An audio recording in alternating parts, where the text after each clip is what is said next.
మరి యొక్క పరిశుద్ధ ఆదివారం ముందు నా దేవుడైన మన దేవుడైన మనందరి దేవుడైనటువంటి దేవుని యొక్క నామంలో మీ అందరికీ వందనాలు తెలుపుకుంటూ మన దేవుడికి వందనాలు తెలుపుకుంటూ ఈ యొక్క సంఘము మరి మేము మీకు కొత్త కావచ్చు, మీరు మమ్మల్ని మొదటిగా చూస్తూ ఉండొచ్చు. కానీ మీ సంఘ కాపరులన్నా, మీ సంఘమన్నా, మీ సంఘ పరిచయం గురించి మాకు చాలా సంవత్సరాల నుంచి పరిచయం.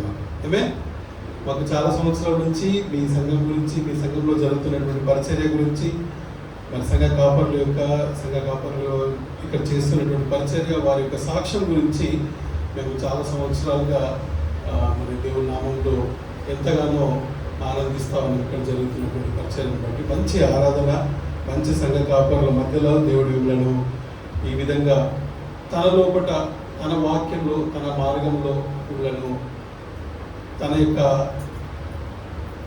మార్గ మధ్యంలో తనకున్నటువంటి మీ పట్ల ఉన్నటువంటి తన యొక్క చిత్తాన్ని బయలుపరచడానికి, తన యొక్క మార్గాన్ని, మీ పట్ల ఉన్నటువంటి ప్రేమను, మీ పట్ల ఉన్నటువంటి తన యొక్క మీ పట్ల ఉన్నటువంటి తన యొక్క ప్రణాళిక నెరవేర్చడానికి దేవుడు మీ యొక్క మీ అందరినీ ఈ విధంగా ఒక సంఘంగా ఏర్పరిచి మరి మంచి సంఘ కాపాల మధ్యలో నిర్ణయించినందుకు మనకు వందనాలు తెలుపుకుంటూ, నేను, నా భార్య, మా 3 పిల్లలు మేము అమెరికా కాలిఫోర్నియా ప్రదేశంలో గత 15 సంవత్సరాలుగా దేవుని పరిచర్య చేస్తూ ఉన్నాము. ఇక్కడ అయితే ఈ విధంగానైతే మనం అందరం ఈ విధంగా కూడి వస్తూ ఉన్నామో, అక్కడ కూడా అమెరికాలో కూడా మన ఇండియా నుంచి, ముఖ్యంగా మన తెలుగు రాష్ట్రాల నుంచి, అంటే తెలంగాణ, ఆంధ్ర, తెలుగు మాట్లాడే వాళ్ళు చాలామంది అక్కడికి అమెరికాకి వస్తూ ఉంటారు.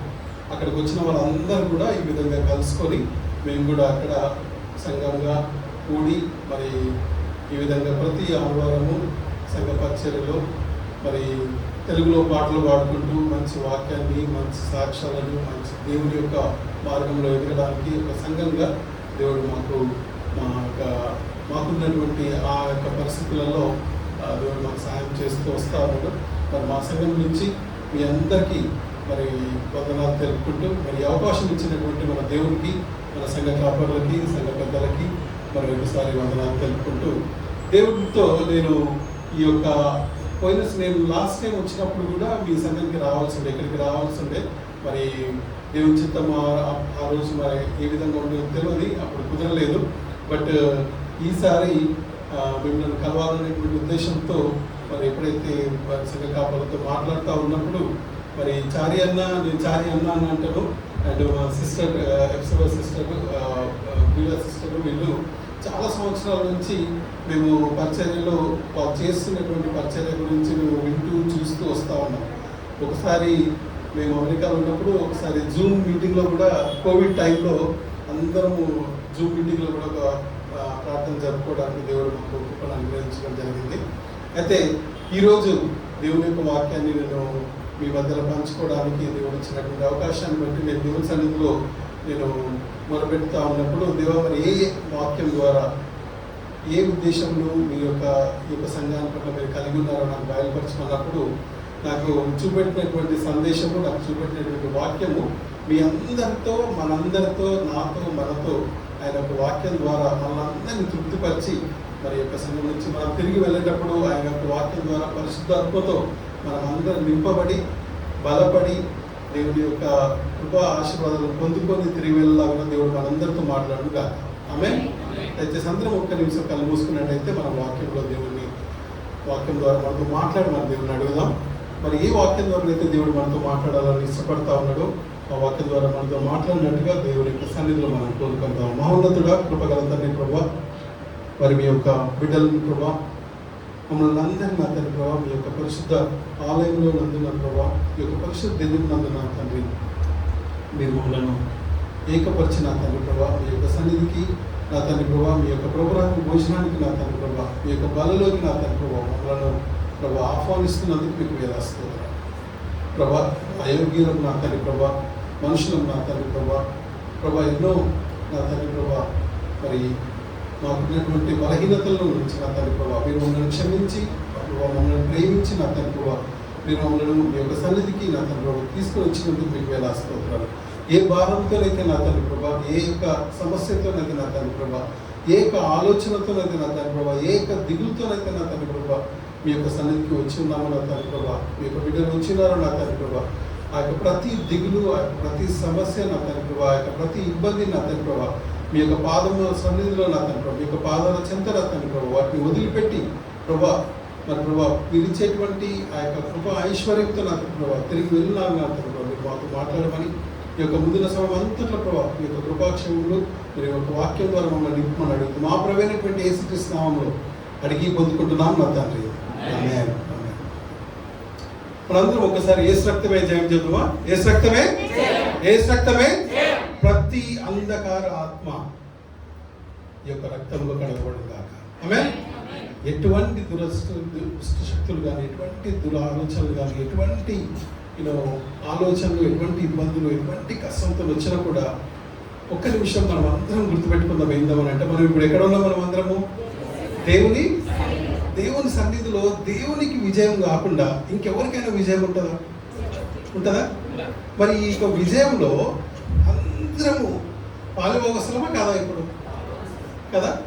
సో మనం అందరం పాలుభాగస్తులం అని అన్నప్పుడు మనం అందరము ఈ యొక్క విజయంలో, ఈ యొక్క దేవుడు ఇస్తున్నటువంటి కృపలో మనం ఈ యొక్క ఆలయంలో కట్టబడుతున్నాము అని అంటే మనం అందరం ఏ విధంగా ఉండాలా? సంతోషంగా ఉండాలి. దేంట్లో గెలుస్తున్నామంటే సంతోషంగా ఉండాలా లేదా? కదా. మనకి ఏదైనా కష్టం ఉండే ఆ కష్టం నుంచి మనము వైదొలుగుతున్నాం, ఆ కష్టం మన జీవితం నుంచి బయటకు వెళ్ళిపోతా ఉందంటే సంతోషంగా ఉండాలా లేదా? కదా. అయితే ఈ సమయంలో నేను ఒక ప్రశ్న అడగాలని చెప్పి ఆశపడతాను మీ అందరినీ. ఆ ప్రశ్నతో చివరికి ఆ ప్రశ్నకు కావాల్సినటువంటి జవాబు కూడా నేను మీ దగ్గర నుంచే పొందుకోవాలని చెప్పి ఆశపడతాను. ఒక ప్రశ్న ఏంటంటే, అందరికీ మనం అందరము దేవుని తెలిసినటువంటి బిడ్డలమే కదా. ఇక్కడ ఉన్న వాళ్ళందరము నాకు తెలిసి అందరూ బ్యాప్టిజం తీసుకునే ఉంటారు కదా. రైట్. అందరూ దేవుని తెలిసిన బిడ్డలు. మనం అందరము కలిసి చేసేటువంటి ఒక విషయం ఏంటి? కలిసి చేసేటువంటి ఒక కార్యక్రమం ఏంటి? పాటలు పాడుకుంటాము కదా, ఆరాధన చేసుకున్నాం కదా. ఇప్పుడు ఇంకేం చేస్తాం? మనం అందరం కలిసి ప్రార్థన. ఎవరు చెప్పారు కదా? అందరూ ఓకే, థ్యాంక్ యూ. సో అందరం కలిసి ప్రార్థన చేస్తాం కదా. అందరం క్రైస్తవులము, అందరం ఒకటి చేసేది, ముఖ్యంగా అందరు కలిసి చేసేది ఏంటి అంటే ప్రార్థన కదా. అయితే కొన్నిసార్లు మనం ప్రార్థిస్తున్నప్పుడు మన ప్రార్థనలు దేవుడు విన్నప్పుడు మనకు సరైనటువంటి సమయంలో జవాబు రాకపోతే ఏమనిపిస్తుంది? మనకు దేవుని సన్నిధిలో ఉన్నాం కాబట్టి ఉన్నది మాట్లాడుతున్నాం, అంతేనా? ఏమనిపిస్తుంది మనకు? ఒక విషయంలో మీరు కొన్ని రోజుల నుంచి ప్రార్థన చేస్తూ ఉన్నారు అనుకోండి, దేవుని చిత్తంలో ఆ ప్రార్థనకు రావాల్సినటువంటి జవాబు ఆలస్యం అవుతూ వస్తుంది అనుకుంటుంది. ఏమనిపిస్తుంది అప్పుడు మనకు? నిరాశ అనిపిస్తుంది కదా. ఇంకేమనిపిస్తుంది? కుంగిపోతాము, దిగులు పడతాము. ఇంకా కోపం కూడా వస్తుందా? ఓకే. ఇంకా మన విశ్వాసంలో బలహీనం కూడా పడతా ఉంటాం కదా. ఇంకేం వస్తుంది? ఇంకా దేవుడు నా ప్రార్థన వింటా ఉన్నాడో లేడో అని చెప్పి అనిపిస్తుంది కదా. ఈ ఆలోచన, నా ప్రార్థన వింటున్నాడో లేదో అనేటువంటి ఆలోచన సామాన్యంగా ప్రతి క్రైస్తవునికి వస్తుంది.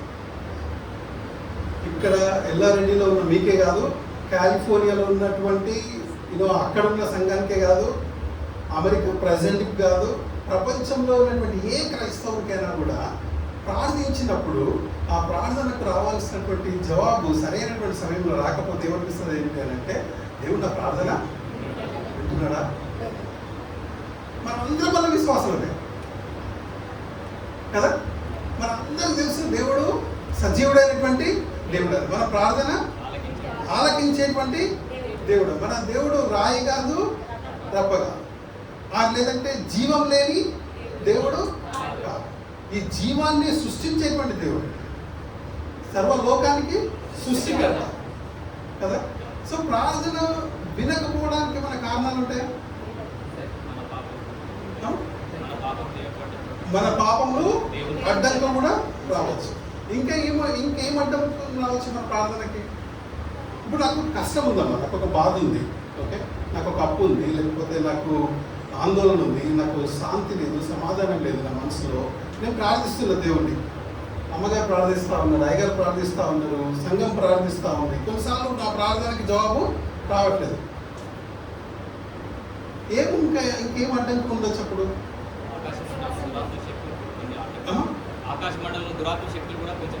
దురాత్మ శక్తులు కూడా అడ్డంకిగా ఉండొచ్చు. ఇంకా అల్ప విశ్వాసం కూడా ఉండొచ్చు. ఇంకేం ఉండొచ్చు? ఇంకా నేను ఒక శబ్దం గురించి ఆలోచిస్తా ఉన్నా, అందుకే నేను ఇంకా మళ్ళీ అడుగుతా ఉన్నా. చెప్పండి. దేవుడు మనల్ని పరీక్షించడానికి కూడా అడుగుతాడు.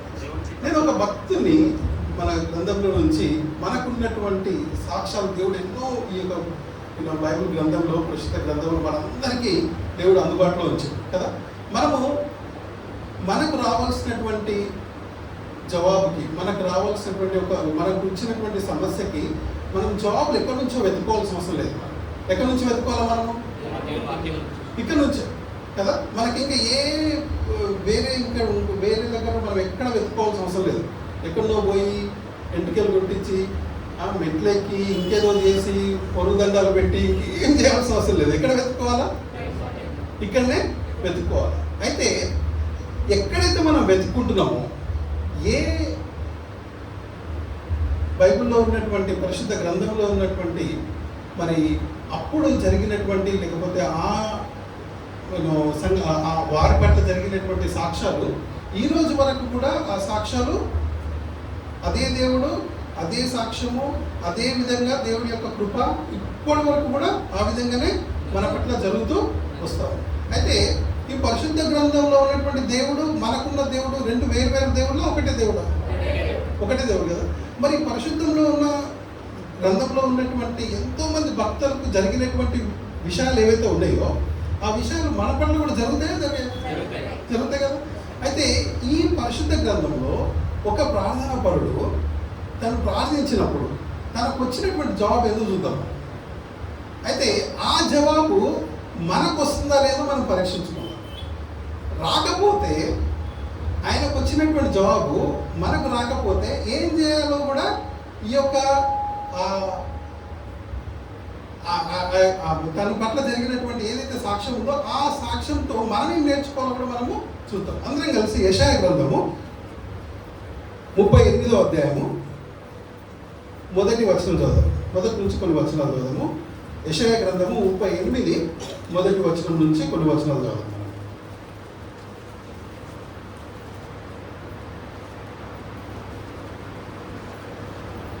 ఐజయా చాప్టర్ 38 verse 1 ఇంగ్లీష్ బైబిల్లో ఉంటే చదువుతారా?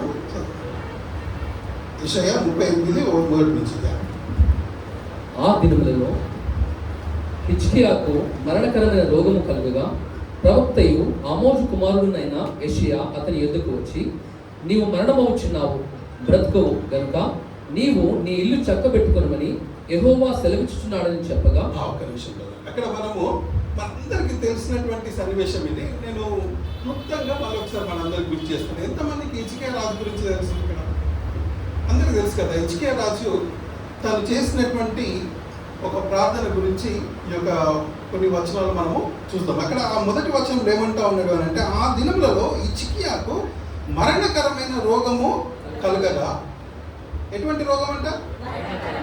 మరణకరమైనటువంటి రోగం అంటే ఇంకా కొన్ని రోజులు అయితే చనిపోతుంది. మరణకరం కంటే గొప్ప రోగం ఏమైనా ఉందా? మనకు ఏదైనా సమస్య వచ్చిందనుకోండి, డాక్టర్ మెడికల్ రిపోర్ట్ ఇచ్చిందనుకోండి, ఏమని ఇస్తాడు?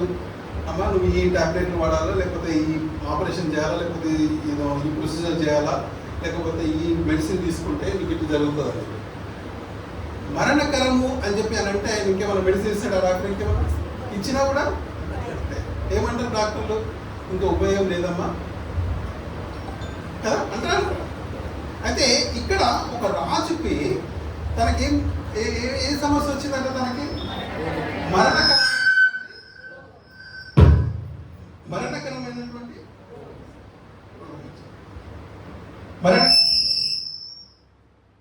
మరణకరమైనటువంటి రోగము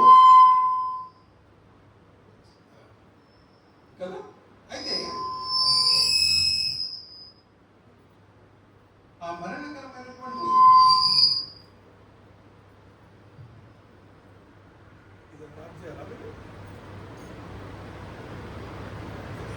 ఆ మరణ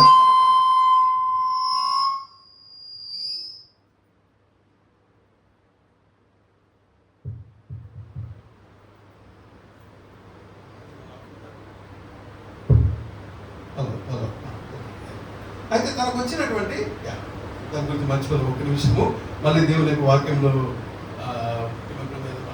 ఆయనకు వచ్చినటువంటి సమస్య ఏంటి? మరణం. అంటే ఇంకా దాన్ని మించినటువంటి గొప్ప సమస్య నాకు తెలిసి ఇంకెవరికి ఏముండదు కదా. ఏదైనా మనకి కొన్ని సమస్య వస్తాయి, ఏదైనా అనారోగ్యం వస్తాయి, మనం ఏమనుకుంటామనంటే డాక్టర్ దగ్గరికి పోతే, ఇక్కడ కాకపోతే యశోదకు పోతే, ఇంకా యశోద కాకపోతే ఇంకొక పెద్ద హాస్పిటల్ పోతే, ఇంకొక పెద్ద హాస్పిటల్ కాకపోతే ఇంకొక దేశానికి పోతేనో ఏదో ఒక మనకు దానికి కావాల్సినటువంటి జవాబు దొరుకుతుంది, ఏదో ఒక మనకు కావాల్సినటువంటి పరిష్కారం దొరుకుతుంది, మెడిసిన్ దొరుకుతుంది, మందులు దొరుకుతాయి అని చెప్పి ఆశపడతాం కదా. కానీ డాక్టర్లు చేతులెత్తేసి డాక్టర్లు చెప్పిననుకో ఏమని, నీకు మరణకరమైనటువంటి సమస్య వచ్చింది అని అంటే ఇంకేమన్నా ఆశ ఉంటుంది మనకి? ఇంకా ఉండదు. అయితే కొన్నిసార్లు డాక్టర్లు చెప్తే కొన్నిసార్లు ఏమనుకుంటామంటే ఈ డాక్టర్ చక్కగా తెలియదేమో, ఇంకొక డాక్టర్ దగ్గర పోదామని సెకండ్ ఒపీనియన్ అంటారు కదా. ఈ డాక్టర్ చక్కగా తెలియదేమో, ఇంకొక డాక్టర్ దగ్గర కనుక్కుందాము, అది మరి నిజమో కావాలి. ఒక ఇద్దరు ముగ్గురు డాక్టర్లు చెప్పినారు, అప్పుడు కొద్దిగా మనకు అనిపిస్తుంది ఇంకా ఆశలు లేవిగా, ఇంకేం లేదు ఇంకా. ఇక్కడ ఈ విషయము హిజ్కియా రాజుకి ఎవరు చెప్తున్నారు చూద్దాం. ఎవరు చెప్తున్నారు అక్కడ? రోగము కలగగా ప్రవక్తయు ఆమోజు కుమారుడైన యెషయా అతని యొద్దకు వచ్చి, నీవు మరణము అవుచున్నావు, బ్రతుకవు అని చెప్పి ఎవరు చెప్తున్నారు? యెషయా. మనందరికి యెషయా ప్రవక్త గురించి తెలుసు కదా. ఉన్న ప్రవక్తలలో గొప్ప ప్రవక్త యెషయా ప్రవక్త కదా. ఇప్పుడు ఉన్నటువంటి ప్రవక్తలకు కాదు. ఇప్పుడు కొంతమంది ప్రవక్తలు చెప్తే కొన్ని నిజాలు అవుతాయి, కొన్ని కావు కదా. ఇక్కడ దైవజనుడు అనేటువంటి యెషయా ప్రవక్త తను వచ్చి చెప్తా ఉన్నాడు తను. అంటే డాక్టర్లు కూడా సరిగా చెప్తారో లేదో తెలియదు, కానీ ఈ ప్రవక్త చెప్తే ఏమవుతుంది? ఖచ్చితంగా. ఈ సమస్య ఇప్పుడు హిజ్కియా రాజుకు వచ్చినప్పుడు, ఇప్పుడు హిజ్కియా రాజు ఏమంటా ఉన్నాడో చూద్దాం మనం. అక్కడే బ్రతుకవు గనుక నీవు నీ ఇల్లు చక్క పెట్టుకోమని యెహోవా సెలవిచ్చుచున్నాడని ఎవరు చెప్తా ఉన్నారంట? ఇది దేవుడు యెషయా ప్రవక్త గారికి చెప్పి ఈ యొక్క ఆ ప్రవచనాన్ని ఎవరి దగ్గరికి తీసుకుపోయి చెప్పమంటున్నాడు? హిజ్కియా రాజు దగ్గరికి తీసుకుపోయి చెప్పమంటాడు. ఏమని? నువ్వు బ్రతకవు అని చెప్పి చెప్పమంటాడు. ఎప్పుడైనా ఇట్లాంటి వార్త వింటే ఎవరైనా సంతోషంగా ఉంటారా? ఎవరైనా మన గురించి చెప్పిరనుకో, ఇక నువ్వు బతకవంటాయిగా అని చెప్పి చెప్పిరనుకో. ఇక్కడ వచ్చినటువంటి సమస్య ఏంటంటే ఆయనకు వీపు మీద ఒక పెద్ద పుండు అయిందంట. ఇప్పుడు ఈ రోజులలో దాన్ని ఏమంటారు అని అంటే క్యాన్సర్ అంటున్నారు. ఈ రోజులలో ఏమంటారు? మనందరికీ క్యాన్సర్ అంటే ఐడియా ఉంది కాబట్టి చెప్తాను. క్యాన్సర్కి ఇప్పుడు కూడా మెడిసిన్ డాక్టర్లు ఎంత ప్రయత్నం చేసినా కూడా క్యాన్సర్ని ఏం చేయగలుగుతారు? కొన్ని రోజులు ఆపగలుగుతారు కదా. పూర్తిగా నయమైపోయేటువంటి మెడిసిన్ ఇప్పటివరకు కూడా ఇంకా ఆ రోజులలో అయితే ఇంకా అంతకంటే కూడా లేదు. అయితే ఈయనకు వచ్చినటువంటి సమస్య, ఈయనకు వచ్చినటువంటి రోగం ఏంటి అని అంటే క్యాన్సర్ అనేటువంటి రోగము వచ్చింది. ఎవరికైనా? రాజుకి. ఈయన ఎవరు? రాజు. అయితే రాజుకు ఇటువంటి రోగం వస్తే రాజు మన యశోద హాస్పిటల్ కాదు, అంతకంటే మంచి హాస్పిటల్ కూడా చూపెట్టుకోవచ్చా లేదా? అన్ని రకాలైనటువంటి డాక్టర్స్ని అయినా చూపెట్టుకోవచ్చు. ఆ దేశంలో అప్పుడు హిజ్కియా రాజుకు దగ్గర ఉన్నటువంటి ఆ దేశం అంతట్లో కూడా మంచి వైద్యులు ఎవరు ఉన్నారో, మంచి డాక్టర్స్ ఎవరు ఉన్నారో వాళ్ళని పిలిచి వాళ్ళతో వైద్యం కూడా చేయించుకోవచ్చు. కానీ దైవజనుడు అయినటువంటి ప్రవక్త యెషయా ప్రవక్త ద్వారా దేవుడు చెప్పుమని చెప్పి పంపిస్తే ఆ విషయము కన్ఫామ్ కాబట్టి ఇప్పుడు హిజ్కియా రాజు దగ్గరకు వచ్చి తను చెప్తే ఇప్పుడు హిజ్కియా రాజుకి ఏమన్నా హోప్ ఉంటుందా? ఇంకా నేను బతుకుతా అని చెప్పి ఏమైనా నమ్మకం ఉంటుందా? మరి ఇట్లాంటి సమయం ఒకవేళ మన జీవితంలో వస్తే ఇక నాకు నాకు ఉన్నటువంటి ఈ కష్టం నాకు తీరది. నేను ఎంత కష్టపడ్డా నా సమస్యకు పరిష్కారం దొరకట్లేదు. నేను ఎంత చేసినా నాకు నా ఉన్న అప్పు నాకు తీరదు. నేను ఎంత చేసినా కూడా నా జీవితం ఇంతే అని మనం కూడా కొన్నిసార్లు కొన్ని సందర్భాలలో మనం అట్లా ఆలోచిస్తూ, అయితే రాజు అయినటువంటి హిజ్కియా కూడా అన్ని హోదా కలిగి ఉన్నటువంటి, అంత శక్తి, అంత రాజుగా ఉన్నటువంటి అతను కూడా ఈ యొక్క పరిస్థితులలో ఉన్నాడు. అయితే అయినా ఆ పరిస్థితులలో ఉన్నప్పుడు తను ఏం చేస్తుందో మనం చూద్దాం. 2వ వచనం చదవం, దాని తర్వాత వచ్చింది. అతడు తన ముఖమును గోడ తట్టు తిప్పుకొని, మన ఎవరైనా ఇజ్రాయెల్ ఎక్కడి నుంచి చదవాలి? ఇజ్రాయెల్ ఒక గోడ ఉంటుంది తెలుసా? ఒక ఇజ్రాయెల్ ఒక గోడ ఉంటుంది. ఆ గోడ తట్టు అందరికి తలబెట్టి ప్రార్థన చేస్తా. అయితే తను హిజ్కియా ఏం చేస్తా ఉన్నాడంటే ఆ గోడ తట్టు తిప్పుకొని, యథార్థ హృదయుడనై సత్యముతో నీ సన్నిధిని నేనెత్తు నడుచుకుంటును. ఒక్క నిమిషం ఆగదు. యెహోవా ఇప్పుడు ఎవరితో మాట్లాడుతున్నాడు? తను ప్రవక్తతో మాట్లాడుతున్నాడా? యెహోవాతో మాట్లాడుతున్నాడు? అంతే చెప్పాలి. ఎవరితో మాట్లాడుతున్నాడు? ఈ మంచి వార్త అయితే కాదు ఇది కదా, చెడు వార్త లేదు. కొద్ది కష్టమైనటువంటి వార్తలే, వినడానికి కానీ ధైర్యం కూడా సరిపోయినటువంటి వార్త. ఈ వార్త తీసుకొచ్చినటువంటి యెషయా ప్రవక్తతో ప్రార్థన చేస్తలేడు ఇక్కడ. హిజ్కియా ఎవరితో మాట్లాడుతున్నాడు? ఇప్పుడు దేవుడితో మాట్లాడు. ఏమని మాట్లాడుతున్నాడు? దేవా చూద్దాము, చదువు. యథార్థ హృదయుడనై సత్యముతో నీ సన్నిధిని నేనెట్లు నడుచుకుంటును. అంటే ఇప్పుడు దేవుడితో హిజ్కియా ఏమని మాట్లాడుతా ఉన్నాడంటే, దేవా నేను యథార్థ హృదయంతో సత్యముతో నీ సన్నిధిలో, అంటే ఇలాంటి ఆయన సన్నిధిలో, ఎక్కడ దేవుని యొక్క సన్నిధి ఉంటే అక్కడ, మందిరం అయితే మందిరము, ఎక్కడైతే దేవుని సన్నిధి అనుభవిస్తుందో అక్కడ నీ సన్నిధిలో నేను ఎట్లు నడుచుకుంటున్నాను. అంటే ఏం చెప్తున్నాడు? మనం ఒక్క మాటలో చెప్పాలని అంటే, దేవా నా సాక్ష్యము, దాన్ని ఏమంటాం మనము? మన సాక్ష్యం. ఇప్పుడు నా సాక్ష్యం ఏంటి? ఇప్పుడు అమ్మగారి సాక్ష్యం ఏంటి? అయ్యగారి సాక్ష్యం ఏంటి? నీ సాక్ష్యం ఏంటి? నా సాక్ష్యం ఏంటి? మనం ఎట్లా నడుచుకుంటున్నామో అదే మన సాక్ష్యం. ఇప్పుడు మన సాక్ష్యం అంటే ఏంటి? నేను దేవుల్లో నేను ఎట్లా నడుచుకుంటున్నానో అదే మన సాక్ష్యం కదా. అయితే ఈ సాక్ష్యము, నన్ను సపోజ్ ఈ రోజు నాకు సాక్ష్యం చెప్పమన్నారు, నేను నిలబడి నేను మీకు సాక్ష్యం చెప్తున్నాను కదా. నేను మీకు సాక్ష్యం చెప్తుంటే నా సాక్ష్యంలో ఏమైనా లోపం ఉందా, నా సాక్ష్యంలో నిజముందా, సత్యం ఉందా, అబద్ధం ఉందా, ఏది అన్నది మీరు గ్రహిస్తారో లేదో నాకు తెలియదు. కానీ నా దేవుడు, మన దేవుడు మాత్రము నా లోపడినటువంటి సాక్ష్యాన్ని తప్పకుండా గ్రహిస్తాడు. ఇప్పుడు తను ఎవరికి చెప్తున్నాడు సాక్ష్యం? ఇది దేవునితో చెప్తున్నాడు. దేవునితో తన యొక్క సాక్ష్యాన్ని పంచుకుంటున్నాడు. ఏమని? దేవా నేను యథార్థ హృదయం అనగలుగుతామా అనే మాట ఎంతమంది అనగలుగుతారు చెప్పండి? దేవా నాతో చెప్పుడు కాదు, నువ్వు ఆయన పక్కన అక్కతో చెప్పుడు కాదు, ఆయన అమ్మగారితో చెప్పుడు కాదు. ఇక్కడ ఎవరితో చెప్పాలి? ఇది దేవుడి దగ్గర అబద్ధం ఆడతాడు. ఇష్టపడుతున్నా దేవుడు చేతి కూడా ఇంకో ఒప్పుకోవాలి మనం. దేవా నా వల్ల అవ్వట్లేదంటే క్షమిస్తుంది కదా. ఇతను ఏం చేస్తున్నాడంటే తనకున్నటువంటి వచ్చినటువంటి కష్టాన్ని దేవుని దగ్గర చెప్పుకుంటాడు. గమనించాలి మనం. దేవా నాకు క్యాన్సర్ వచ్చిందని చెప్తలేడు ఇక్కడ. చెప్తున్నాడా? దేవా నాకు ఈ రోగం వచ్చిందని చెప్తున్నాడా? దేవా నాకు అప్పైందని చెప్తున్నాడా? దేవా నాకు ఈ కష్టం వచ్చిందని చెప్తున్నాడా? ఏమని చెప్తున్నాడంటే తన సాక్ష్యాన్ని దేవునితో. ఏంటి ఆ సాక్ష్యం అని అంటే, దేవా నేను యథార్థ హృదయుడనై సత్యముతో నీ సన్నిధిలో నేను ఎట్లా నడుచుకుంటునో. ఎంత ధైర్యం ఉండాలి కదా మాట చెప్పాలని. నాకు తెలిసి ఇటువంటి సాక్ష్యం మనమందరం కలిగి ఉండాలనేటువంటిది దేవుడి యొక్క ఆశ. ఈ సాక్ష్యము మనం అందరం కలిగి ఉండాలనేటువంటిది దేవుని యొక్క సాక్ష్యం.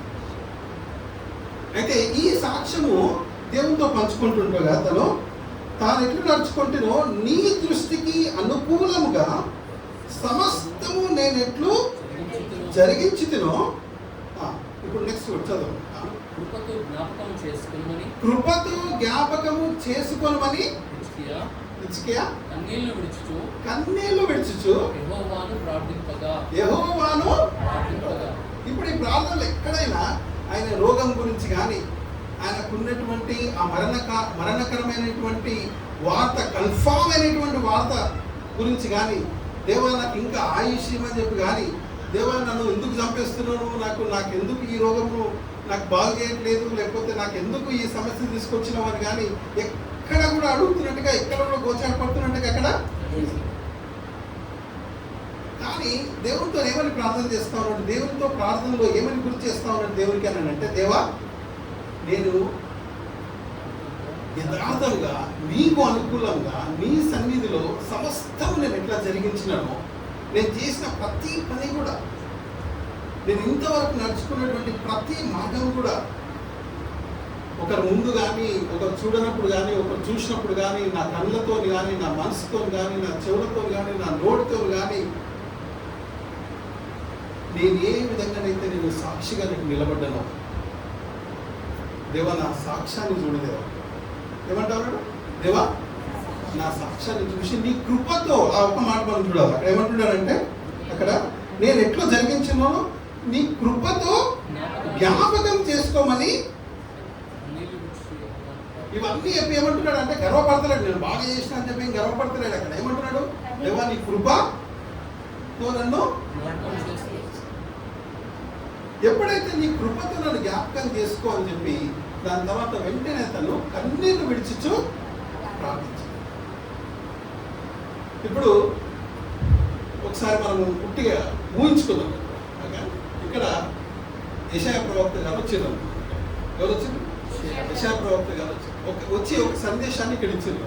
ఒక అతనికి హిజ్కియా రాజు ఇక్కడ ఉంటే, హిజ్కియా రాజుకి ఆ సందేశాన్ని ఇచ్చి, యెషయా ప్రవక్త గంత దూరం లేకపోతే బస్ స్టాండ్ అంత దూరం పోయిందనుకో, ఓకే చెప్పి తను వెళ్ళిపోయాడు. ఇప్పుడు వెళ్ళిపోయిన టైంలో నేను ఏం చేస్తున్నాడు? హిజ్కియా రాజు ప్రార్థన చేస్తాడు. ఏమని ప్రార్థన చేస్తా ఉన్నాడు? తన యొక్క సాక్ష్యాన్ని, దేవా నీ కృపలో నా యొక్క సాక్ష్యాన్ని నువ్వు జ్ఞాపకము చేసుకో అని చెప్పి ప్రార్థిస్తాడు. కన్నీళ్ళు విడుస్తూ. ఎన్నిసార్లు మనం కన్నీళ్ళు విడిచి ప్రార్థన చేసినప్పుడు మన కష్టం వచ్చినప్పుడు చేస్తుంది కదా, ఎంతో దిగులుతో, ఎంతో బాధతో. అయితే మన దేవుడు కఠినమైనటువంటి దేవుడు కాదు. మన దేవుడు కరుణ సంపూర్ణ. మన దేవుడు మేకలు, రక్తము, లేకపోతే బలులు కోరుకునేటువంటి దేవుడు. కానీ మన కన్నీళ్ళు కోరుకునేటువంటి, మన కన్నీళ్ళ ప్రార్థనను చూసి జాలిపడేటువంటి, అయ్యో నా బిడ్డ ఏడుస్తా ఉంది, కష్టం వచ్చింది, ఒక పెద్ద ఇబ్బంది వచ్చింది, ఆ ఇబ్బందిని పట్టుకొని తను బాధపడుతుంది. ఎప్పుడైతే మన కన్నీళ్ళతో ప్రార్థన చేస్తామో వెంటనే దేవుడు ఏమని శ్రమిస్తూ ఉండొచ్చు. తర్వాత వచ్చిన చదువు ఏముంది అక్కడ? తర్వాత వచ్చినలో యెహోవా వాక్కు యెషయాకు ప్రత్యక్షమై ఇలాగు సెలవిచ్చాడు. ఒక్క నిమిషం ఆగదు. ఇప్పుడు యెషయా ఎక్కడ ఉన్నాడు? బస్ స్టాండ్ అంత దూరంలో ఉన్నాడు. అక్కడ ఇక్కడ చెప్పిండు విషయము, చెప్పి యెషయా కొద్దిగా దూరం పోయినట్టు అక్కడికి. మనకు అర్థంగానే చెప్తున్నాము. యెషయా కొద్దిగా దూరము, యెషయా కొద్దిగా దూరం పోగానే ఇప్పుడు యెషయా ప్రవక్తకు మళ్ళీ దేవుడు ప్రత్యక్షమై యెషయా ప్రవక్తతో చెప్తున్నాడు. అంటే ఏమని చెప్తా ఉన్నాడు? ఇప్పుడు నీవు తిరిగి హిజ్కియా ఎద్దుకు పోయి అతనితో ఇట్లనము, నీ పితరుడైన దావీదునకు దేవుడైన యెహోవా నీకు సెలవిచ్చినదేమనగా నీవు కన్నీళ్లు విడుచుట చూచితిని. మేమందరం ఆమె చెప్దామా? నీవు కన్నీళ్లు విడుచుట చూచితిని. మొట్టమొదటిగా దేవుడు ఏం చూసినట్ట? ఆయన రోగం చూసిందా? ఆయన హిజ్కియా రాజు అని చెప్పి, పెద్ద వ్యక్తి అని చెప్పి చూసిందా? తను చూసిందా? హిజ్కియా రాజు పెద్దోడు, ఎమ్మెల్యే, ఎంపీ అని చెప్పి చూసిందా? దేవుడు చూసిందేంటి మరి? ఎప్పుడైతే మన కన్నీళ్ళతో ప్రార్థన చేస్తామో దేవుడు నీ స్తోమత ఏందని చూడడు, నీ పరిస్థితి ఏందని చూడడు, కానీ నీ కన్నీళ్ళను మాత్రము, ఎందుకంటే మన కన్నీళ్ళను చూచే దేవుడు. ఏమే మన కన్నీళ్ళను చూచే దేవుడు. ఇక్కడ కన్నీ ఏం చూస్తున్నాడు దేవుడు అక్కడ? ఆయన కన్నీళ్ళు. నీ ప్రార్థన నేను అంగీకరించి ఉన్నాను. నీ ప్రార్థన నేను ఏ ప్రార్థన అంగీకరించిందంట? కన్నీళ్ళ ప్రార్థన. కన్నీళ్ళకు ముందు ఏమని ప్రార్థిస్తా ఉన్నాడు? తన యొక్క సాక్షి. అయితే దేవుడు అంగీకరిస్తా ఉన్నాడు అండి ప్రార్థన. ఓకే, ఇప్పుడు ఎంతసేపు అయింది? యెషయా ప్రవక్త వచ్చి హిజ్కియా రాజుకి తన మరణం పొందబోతా ఉన్నాడు, నువ్వు బ్రతకవని చెప్పి కన్ఫామ్గా చెప్పి కొద్దిగా దూరం పోయినాక యెషయా ప్రవక్తతో చెప్పినటువంటి మాట ఇది. దేవుడు చెప్పినటువంటి మాట ఏమని? నేను హిజ్కియా ప్రార్థన నేను అంగీకరించి ఉన్నాను, ఆయన కన్నీళ్ళ ప్రార్థన నేను చూసినట్టే, ఆయన యొక్క సాక్ష్యాన్ని నేను జ్ఞాపకము చేసుకుంటున్నాను అని చెప్తే ఇప్పుడు యెషయా ప్రవక్త వెళ్ళి తనతో చెప్తున్నటువంటి విషయాన్ని మనము చూద్దాం. అక్కడ 6వ వచనం. ఇంకా 15 సంవత్సరములు ఆయుష్యము నీకు ఇచ్చేదను. ఇంకా 15 సంవత్సరములు ఆయుష్యము నీకు ఇచ్చేదను. ఇప్పుడు ఆయనకు వచ్చినటువంటి సమస్య ఏంటి? ఆయనకు వచ్చినటువంటి కష్టం ఏంటి? ఆయన బ్రతకవు అని చెప్పి యెహోవా వాక్కు సెలవిస్తేనే యెషయా ప్రవక్త పోయి చెప్పడం జరిగింది. ఎప్పుడైతే హిజ్కియా తన సాక్ష్యాన్ని ఎత్తుపట్టుకొని, దేవా నేను చేసిన పని, నేను ఇంతవరకు నీ సన్నిధిలో ఏ విధంగానైతే యథార్థంగా నీ సన్నిధిలో నేను నడుచుకున్నానో, సత్యంతో నేను నడుచుకున్నానో, ఆ యొక్క నా ప్రతి అడుగును నేను నీ చిత్తానుసారంగా నేను నడుచుకున్నానో, నేను చేసినటువంటి ప్రతి పనిని ఒక్కసారి నీ కృపలో నన్ను జ్ఞాపకం చేసుకోవాలంటే కన్నీళ్ళతో ఎప్పుడైతే వచ్చినాడో తన యొక్క ప్రార్థనను అంగీకరించి ఇప్పుడు దేవుడు ఏమని జవాబు చెప్తా ఉన్నాడు తనకు అక్కడ? నీకు ఇంకా. ఇప్పుడు ఒక మనిషి మనం అందుదాము, ఏ డాక్టర్ అయినా ఈ ప్రపంచంలో నీకు ఇంకా 5 సంవత్సరాల ఆయుష్ నేను ఇస్తా అని చెప్పి చెప్పగలుగుతాడా? ఎంత పెద్ద డాక్టర్ అయినా కానీ చెప్పగలుగుతారా? కానీ నిన్ను నన్ను పుట్టించినటువంటి దేవుడు మన ఆయుష్ను పెంచగలుగుతాడా లేదా? మనకున్న ప్రతి సమస్యకు పరిష్కారం చూపెట్టగలుగుతాడా లేదా? యెషయా ప్రవక్తకి ఉన్నటువంటి ఆ యొక్క సమస్యలో, హిజ్కియాకు ఉన్నటువంటి ఆ యొక్క సమస్యలో దేవుడు ఏమంటా ఉన్నాడంటే తన యొక్క ప్రార్థనను అంగీకరించి ఆ ప్రార్థన, ఆయన చేసినటువంటి కన్నీటి ప్రార్థనను తను చూసి తను ఏమంటా ఉన్నాడంటే, ఏ విషయంలోనైతే దేవుడు ఇంతకుముందు చెప్పి పంపించినాడో ఏమని, ఇంకా నువ్వు బ్రతకవని చెప్పి దేవుడు చెప్పి పంపించినటువంటి మాట, అది ఎవరి మాట? అది దేవుని. ఇప్పుడు దేవుని మాటని దేవుడు వెనక్కి తీసుకున్నాడా లేదా? తీసుకున్నాడు. దేవుని మాటని దేవుడే వెనక్కి తీసుకునేంత ప్రార్థన, అంత సాక్ష్యం ఏమై ఉండొచ్చు హిజ్కియాది? అర్థమైందా ప్రశ్న? ఇప్పుడు ఎంత గొప్ప సాక్ష్యం ఉండాలి? ఇప్పుడు ఆయన ఏమంటున్నాడంటే, నేను యథార్థంగా నీ సన్నిధిలో నేను నడుచుకున్నాను, నీకు అనుకూలంగా నేను నడుచుకున్నాను, సత్యంతో నేను నడుచుకున్నాను. ఆయనకు వచ్చినటువంటి సమస్య ఏంది? మరణకరమైనటువంటి సమస్య. కన్ఫామ్గా నువ్వు బ్రతకవు అని చెప్పి చెప్పినటువంటి కన్ఫామ్ అయినటువంటి ఆ సమస్యకి జవాబు లేని ఆ సమస్యని ఏ పరిష్కారం అయితే లేదు అనుకున్నటువంటి పరిస్థితులలో ఇప్పుడు దేవుడు ఏమంటా ఉన్నాడంటే, తను చెప్పినటువంటి ఆ మరణకరమైనటువంటి వార్తలు దేవుడు ఏం చేస్తా ఉన్నాడంట? వెనక్కి. కొన్నిసార్లు మనకు అనిపిస్తుంది మన జీవితంలో ఇక అంతా అయిపోయింది, ఇంకేం లేదు, ఇక నా సమస్యకి ఇంకా పరిష్కారము లేదు, ఇంకా నన్ను ఈ పరిస్థితిలో నుంచి నన్ను బయటకు తీసుకొచ్చే వాళ్ళు లేదు. ఒకవేళ మనం ఆ పరిస్థితుల్లో ఎక్కడైనా ఉండి ఆలోచిస్తూ ఉంటే, ఈరోజు సజీవుడైనటువంటి దేవుడు హిజ్కియాకు ఏ దేవుడైతే ఉండేనో నీకు నాకు కూడా ఈరోజు అదే దేవుడై ఏ సమస్యలతోనైతే మనం ఇక్కడికి వచ్చినామో, ఏ సమస్యనైతే మన మనసులో బాధలో మన జీవితంలో ఉందో, ఇంకా నా సమస్య తీరదేమో, నా జీవితం ఇంతేనేమో, నేను ఇట్లనే ఉంటుందేమో, నా పరిస్థితి ఇంతే ఉంటుందేమో, నాకున్న కష్టం ఇట్లనే ఉంటుందేమో, నాకున్న అనారోగ్యం ఇంతే ఉంటుందేమో అనేటువంటి ఒకవేళ ఆ పరిస్థితుల్లో కానీ మనం ఉన్నట్టయితే ఈ క్షణమే ఒక్కసారి ఆలోచించుకోవాలి. దేవా, నన్ను పుట్టించినోడు, నా ప్రతి అవయాన్ని పుట్టించినోడు నువ్వు, నా జీవితాన్ని సృష్టించినవాడు నువ్వు. నా సమస్య నీకేం పెద్ద సమస్య దేవుడు అనుకుంటే ప్రార్థన విన్న వెంటనే దేవుడు ఏమంటాడు, నీకు ఇంకా 15 సంవత్సరాలు ఆయుష్ను. దేవుడు ఇంకా 15 సంవత్సరాల ఆయుష్ ఇస్తే ఎట్లుంటుంది చెప్పండి. ఇప్పుడు చాలా మందికి ఇట్లా రోడ్ల మీద యాక్సిడెంట్స్ అవుతూ ఉంటాయి, లేకపోతే ఎప్పుడు ఏం జరుగుతుందో చెప్పలేని పరిస్థితులు ఉంటాయి కదా. ఎవరైనా చెప్పగలుగుతారా?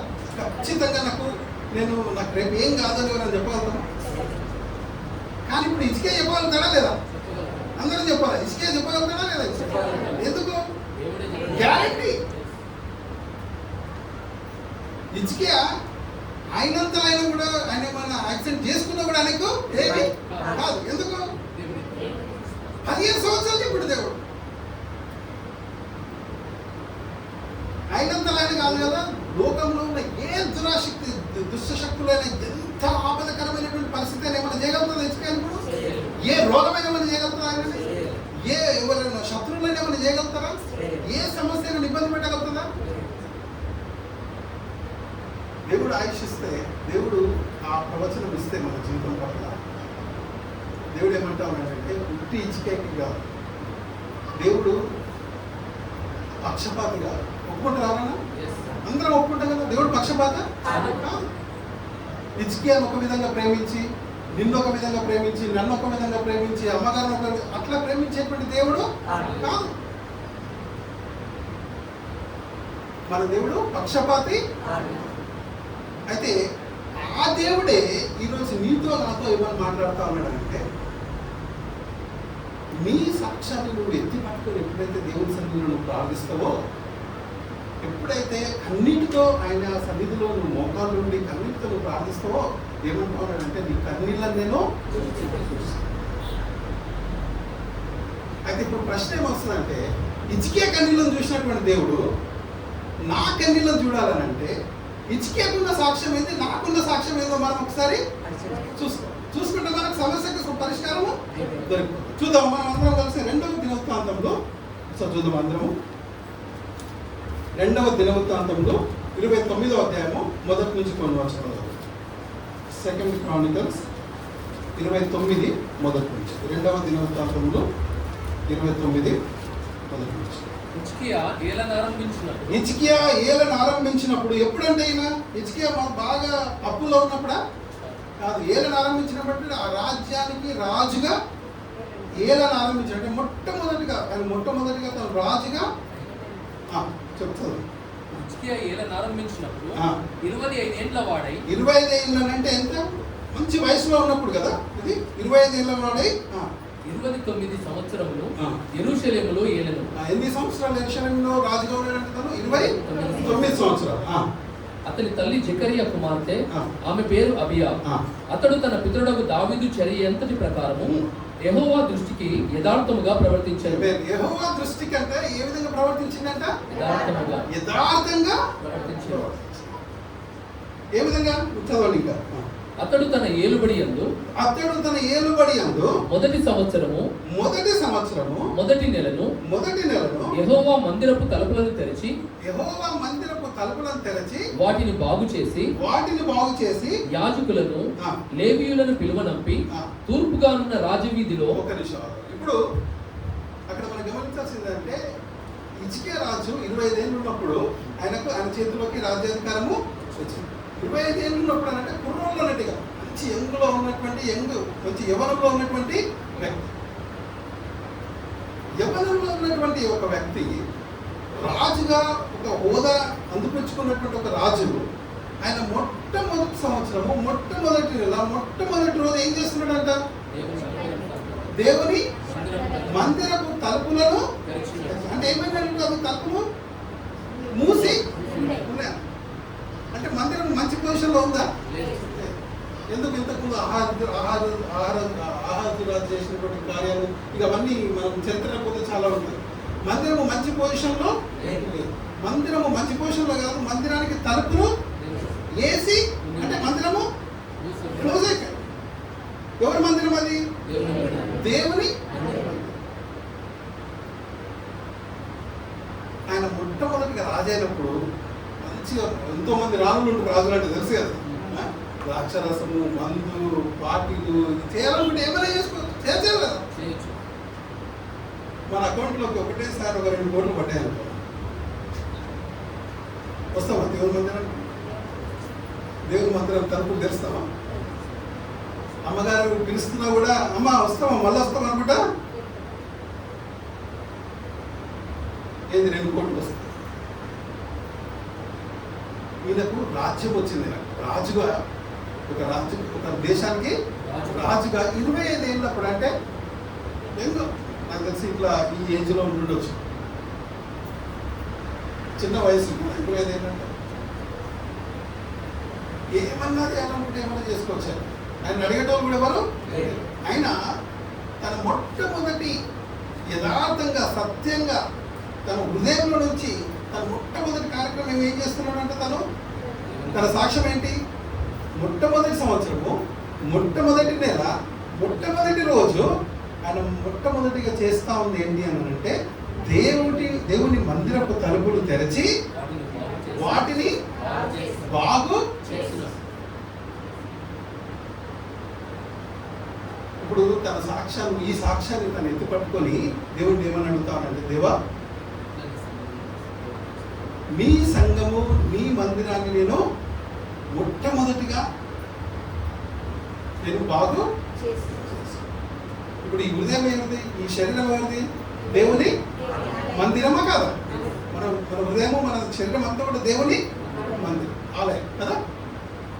ఇప్పుడు ఇచ్చుక ఏమంటాను అంటే, దేవాన్ని మందిరం తలుపులు తెరిచి బాగులేని దాన్ని నేను బాగు చేసి అక్కడ వర్షిప్ చేయడం కానీ, మంచి పాటలు కానీ, దావీదు గారు రాసినటువంటి దావీదు గారి యొక్క ఆ ఇన్స్ట్రుమెంట్స్ అన్ని తీసుకొని కూడా మంచి ఆరాధన అక్కడ జరిగించినట్టుగా మళ్ళీ ఆ పూర్వ వైభవాన్ని, దావీదు తర్వాత 13వ రాజుగా వస్తున్నటువంటి హిజ్కియా రాజు మళ్ళీ ఆ పూర్వ వైభవాన్ని ఆ మందిరంలో జరగాల్సినటువంటి పరిశుద్ధమైనటువంటి కార్యాలన్నింటినీ చేయడానికి తన మొట్టమొదటిగా పూనుకున్నటువంటి కార్యం ఏంటి? దేవుని మందిరాన్ని బాగు. ఇప్పుడు ఏమంటానంటే, దేవా నేను మీ మందిరం బాగు చేసిన. ఇప్పుడు మీ మందిరం అంటే ఏంటి? మీ ఆలయానికి ఏమొచ్చింది? సమస్య వచ్చింది. ఇప్పుడు ఏం సమస్య వచ్చింది? రోగము. ఆ రోగం గురించి అడిగింది అక్కడ ప్రార్థన. కానీ ఏమని గుర్తు చేస్తున్నాడు?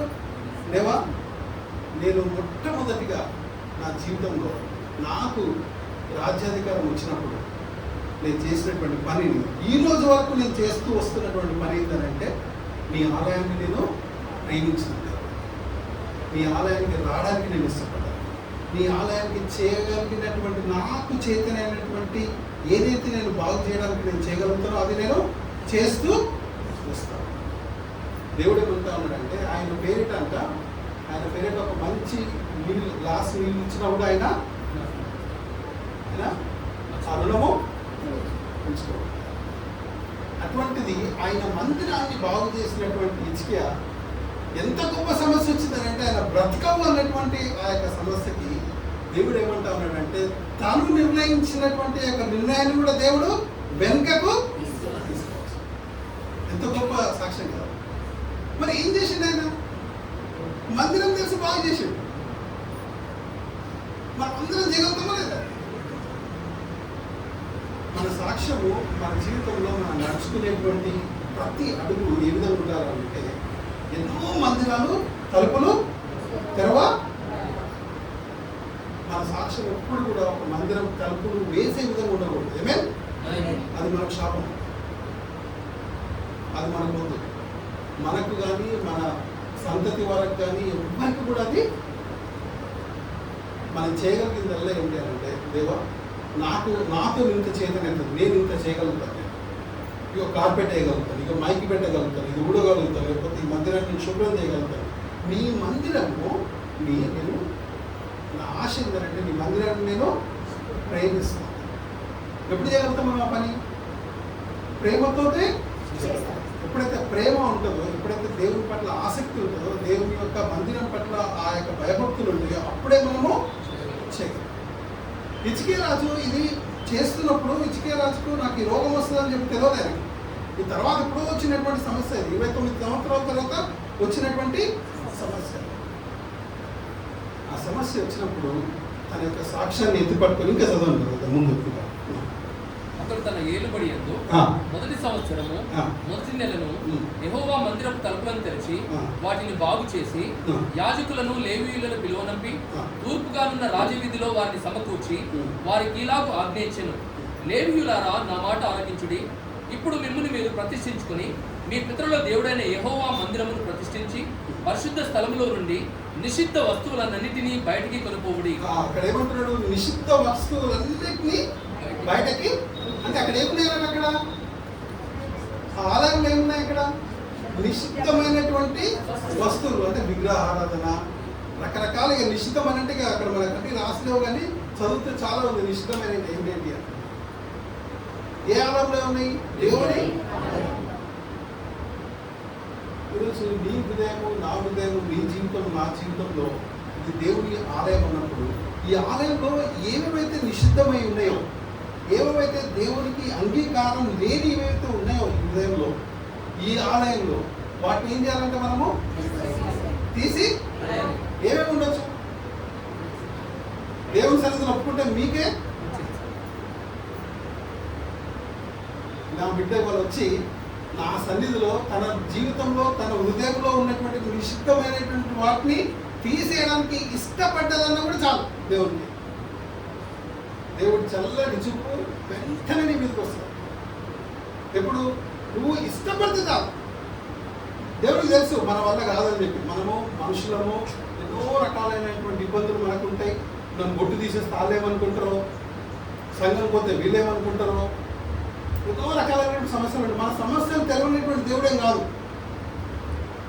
ఎప్పుడైతే ఆ నిషిద్ధమైనటువంటి వాటిని మనం ఎప్పుడైతే తీసేయడానికి ఇష్టపడతామో దేవుడు ఏమంటా ఉన్నాడంటే అవి గుర్తు చేసుకుంటున్నాడంటే దేవుడు. ఏవి? హిజ్కియా రాజు ఏం చేశాడు? తను ఆ మందిరంలో ఉన్నటువంటి నిషిద్ధమైనటువంటి వాటిని తోసివేశాడు. ఈరోజు నీవు నేను నీ జీవితంలో, నా జీవితంలో, మన జీవితంలో ఏవైతే నిషిద్ధమై ఉన్నాయో, విగ్రహారాధన కావచ్చు, ఆచారాలు కావచ్చు, యథార్థత లేకపోవడం కావచ్చు, అప్పటంతో ఆలోచించడం కావచ్చు, ఏవైతే దేవునికి అయోగ్యమైనగా, దేవునికి అంగీకారంగా లేకుండా, దేవునికి అనుకూలంగా లేనటువంటి సాక్ష్యం ఏదైతే ఉందో అది దేవుని సన్నిధిలో మనం ఈరోజు విడిచిపెట్టినట్టయితే ఈ సమస్య ఎంత పెద్దదన కానీ, అందరం చెప్తామా? సమస్య ఎంత పెద్దదన కానీ మరణం కంటే పెద్ద సమస్య ఉంటుందా? దేవుడు ఏమంటా ఉన్నాడంటే దాన్ని తిరిగేస్తా అంటున్నాడు. ఏమంటాడు? డెసిషన్ తీసుకున్నాడు, రివర్స్ తీసుకున్నాడా లేదా? దేవుడే రివర్స్ తీసుకున్నాడు డెసిషన్. దేవుడు తను అనుకున్నదాన్ని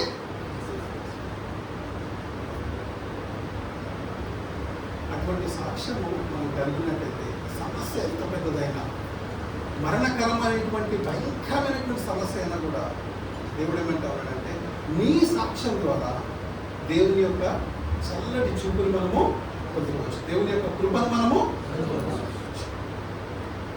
సో మనం ఎప్పుడైనా కూడా సమస్య వచ్చినప్పుడు, పెద్ద కష్టం వచ్చినప్పుడు, భయంకరమైనటువంటి సమస్య వచ్చినప్పుడు మనం ఎప్పుడైనా సమస్యను చూడకూడదు. మనం ఎప్పుడైనా ఏం చేయాలి? ఆ సమస్యను చూడకూడదు. మనం మన కళ్ళతో ఆ సమస్యను చూస్తే అది పెద్ద కనబడుతుంది, పెద్ద భూతత్వంలాగా కనబడుతుంది. కానీ దేవాది దేవుడు అనేటువంటి మన దేవునికి ఆ సమస్యను అప్పచెప్పి, దేవా నా సాక్ష్యాన్ని చూడు అని చెప్పి ఎప్పుడైతే చెప్తామో దేవుడు ఏమంటా ఉన్నాడంటే నీ సమస్య నాకు ఒక పెద్ద విషయమే. హిజ్కియాకు 15 సంవత్సరాల ఆయుష్ ఇచ్చినటువంటి దేవుడు నీకు నాకు ఇయ్యడా? ఇస్తాడయ్యా. అదే దేవుడు కదా మనం అందరం ఇప్పటికి కూడా పూజిస్తున్నాం. అదే దేవుడు కదా, ఇదే అందరం ఇదే కదా బైబిల్ పట్టుకున్నాం మనం కదా. మరి ఆ రోజు ఒక విధంగా, ఈ రోజు ఒక విధంగా చేస్తాడు దేవుడు. పక్షపాతి. సో ఈరోజు దేవుడు ఏమంటా ఉన్నాడంటే, నాకు నీ సాక్ష్యం కావాలి. నేను దేవునితో ఈరోజు ఏ వాక్యం పరిచర్య, ఏ వాక్యం మీతో పంచుకోవాలన్నప్పుడు యదా మినిస్ట్రీస్ అని ముఖ్యంగా సిస్టర్ యొక్క సాక్ష్యము, మన చాయన్న యొక్క సాక్ష్యాన్ని దేవుడు నాకు బయలుపరిచి సాక్ష్యం మీద మాట్లాడమని చెప్పి దేవుడు నాకు బయలుపరచడం జరిగింది. అందుకే మనము మళ్ళొకసారి మన జీవితంలో మనము ఏ సాక్ష్యం మనము కలిగి ఉన్నాము, ఆ సాక్ష్యంతో ఎంత గొప్ప విజయాలను సాధించవచ్చు. మనం అనుకుంటాం, నా మంచి సాక్ష్యం ఉంటే నా నాలుగు మెచ్చుకుంటారు, ఇల్లు మెచ్చుకుంటారు, వాళ్ళ సంగతి పక్కన పెట్టు. దేవుని దృష్టిలో నువ్వు ఎప్పుడైతే నీ సాక్ష్యం దేవుని దృష్టిలో నువ్వు ఎత్తి పట్టుకొని అన్నిటితో ఆయన కృపను అడుగుతావు, దేవుడు ఏమంటా ఉన్నాడంటే ఆ సాక్ష్యం ఆ యొక్క సమస్య నీకు ఒక పెద్ద సమస్యనే, ఆ ఇబ్బంది ఒక దేవుడికి ఒక పెద్ద విషయమే. 15 సంవత్సరాలు ఇచ్చినటువంటి ఆయుష్ దేవుడు హిజ్కియాకి ఇంకొక 15 సంవత్సరాలు అడిగినా కూడా ఇస్తాడయ్యాడు. సో ఈరోజు ఏమంటా ఉన్నాడంటే, దేవా నాకు ఇన్ని లక్షలు అప్పయింది, నాకు ఎంత అనారోగ్యం ఉంది, నాకు ఎంత ఇబ్బంది ఉంది, నాకు ఎంత కష్టం ఉంది. ఎంత కష్టమైనా కానీ, ఎంత ఇబ్బంది అయినా కానీ, ఎంత అప్పైనా కానీ, ఎంత సమస్య అయినా, ఎంత పెద్ద సమస్య అయినా దేవుడు ఏమంటా ఉన్నాడంటే, నేను అన్నిటి ప్రార్థనలు చూడడానికి నేను ఆ ప్రార్థనలు చూసినప్పుడు దాని పట్ల కనికరాన్ని చూపించి నీకున్నటువంటి సాక్ష్యాన్ని నేను చూసి ఏమంటా ఉన్నాడంటే, నీకు కావలసినటువంటి పరిష్కారాన్ని నేను ఇస్తాను. ఎంతమందికి ఆ యొక్క సాక్ష్యం కావాలని ఇష్టం ఉంటుంది? అందరం ఇష్టపడుతున్నాం కదా. మనం ఆ సాక్ష్యం ఉంటే మనకు గొప్ప విజయం కదా. మరి ఆ సాక్ష్యాన్ని మనం అందరము పొందుకోవడానికి మనం చేయాల్సినటువంటి పనులు ఏంటో మనకు తెలుసు. ఏం చేయాలి? మనము యథార్థంగా నడుచుకోవాలా, ఆయనకు అనుకూలంగా నడుచుకోవాలా కదా. ఆయన మందిరపు తలుపులు తెరవాలి. 3 పనులు ఏంటంటే యథార్థము, అనుకూలంగా నడుచుకోవడం, సత్యంతో నడుచుకోవడము, ఆయన యొక్క మందిరంలో మనము నిలబడాలి. ఎప్పుడైతే ఇవన్నీ చేయగలుగుతామా లేదా చెప్పండి? చేయగలుగుతామా? ఎంత కష్టం ఇవన్నీ. మనం దేవుడు ఏమన్నా 4 మేకలు పోయమంటున్నాడా అన్నాడా ఎక్కడికైనా? లేకపోతే నాకు లక్షలు చందాయమంటున్నాడా? ఎక్కడ అడిగినా దేవుడు ఏం చేసుకుంటాడు? దేవుడు నీ చందాతో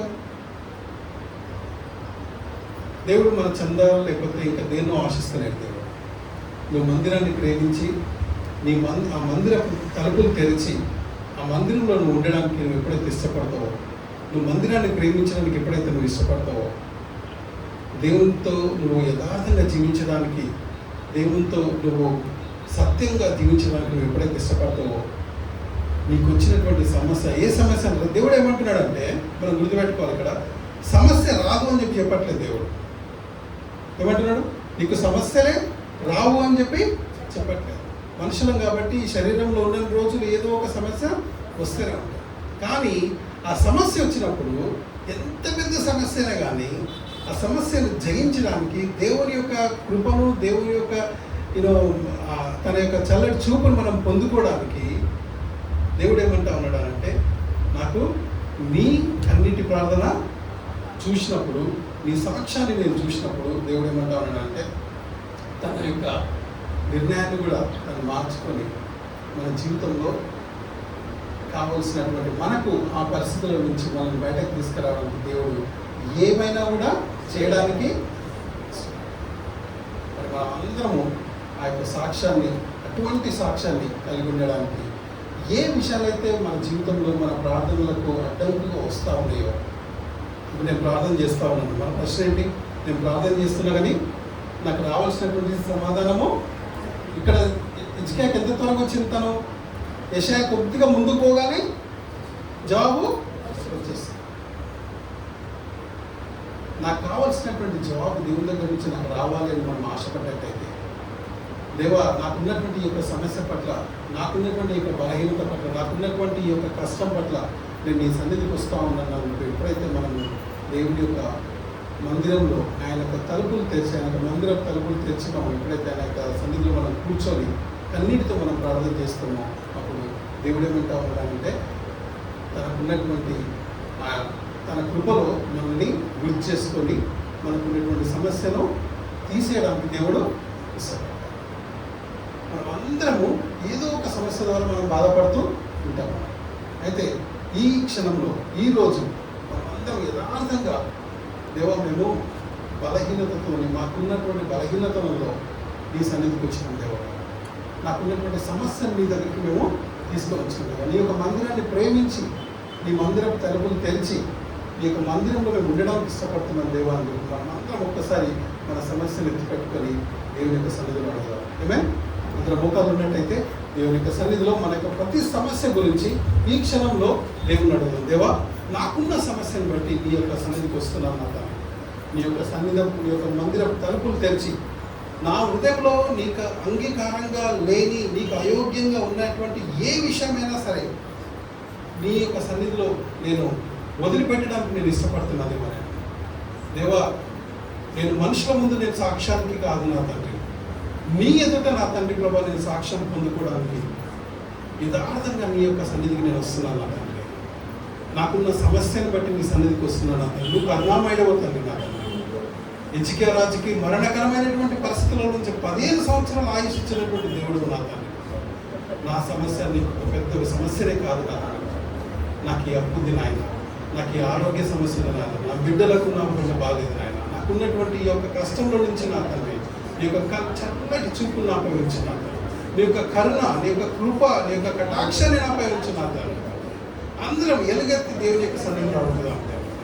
దేవా, నా సమస్య యథార్థంగా నీ యొక్క హృదయంలోకి వస్తాను. ప్రభా, నన్ను క్షమించిన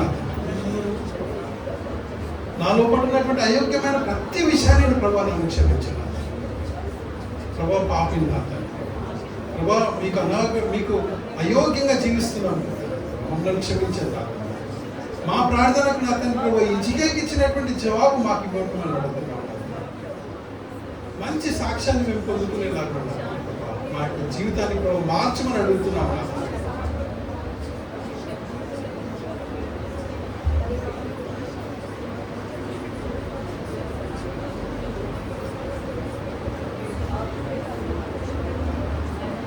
యథార్థంగా నీ దగ్గరకు వస్తున్నాం.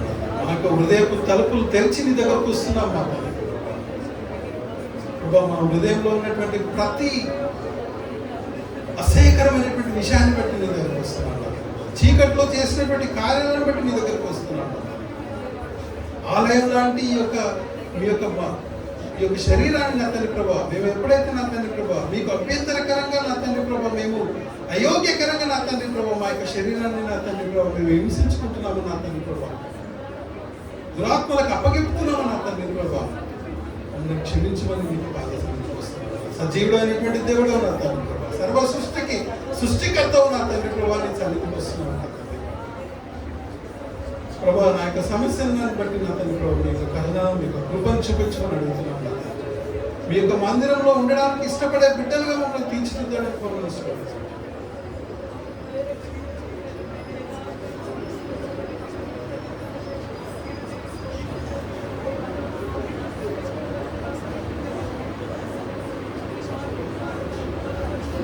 జీవమా యెహోవా నీకు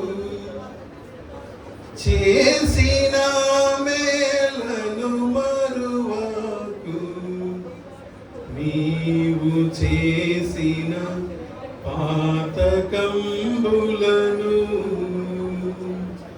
మన్నించి జపు లేవియున్లే కుండ చేయును.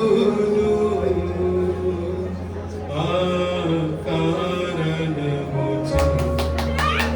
దేవ సంస్తుతి చేయవే మనసా. జీవమాయే చేసిన మేలను మరువకు, నీవు చేసిన పాతకంబులను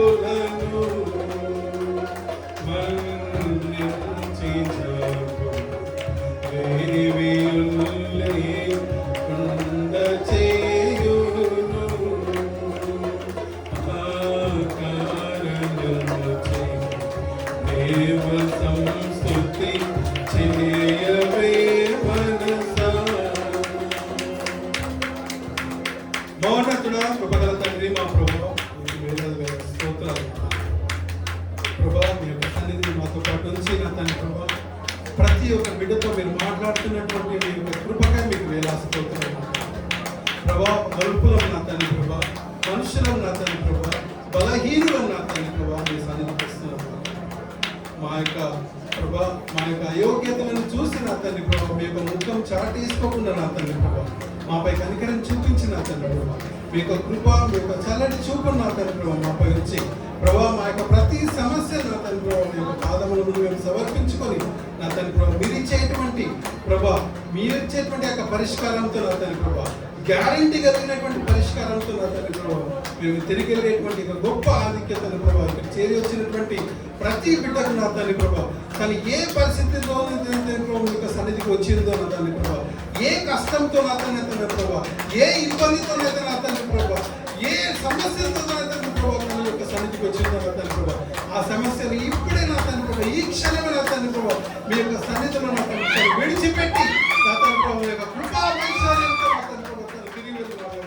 మీ యొక్క కృపను, మీ యొక్క కాపుదలను నా తండ్రి ప్రభా ఇక్కడ చేరి వచ్చినటువంటి ప్రతి బిడ్డపై నా తండ్రి ప్రభా మీ యొక్క కృపా ఈశ్వరాన్ని కుమ్మరించి నా తండ్రి ప్రభా, ప్రతి సమస్య నా తండ్రి ప్రభా తీర్చి నా తండ్రి ప్రభా ప్రభా మీరిచ్చేటువంటి యొక్క ప్రార్థనకు జవాబులు పొందుకొని నా తండ్రి ప్రభా ఈ సన్నిధి నుంచి తిరిగి వెళ్ళేటువంటి గొప్ప జనతను మాకు అనుగ్రహిస్తున్నందుకు మీకు వేలాది వేల స్తోత్రాలు తెలుపుకుంటూ ఆ ప్రభువైనటువంటి యేసుక్రీస్తు నామములో ఆయన యొక్క రక్తంలో నా తండ్రి ప్రభా అడిగి వేడుకుంటున్నాం మా తండ్రి.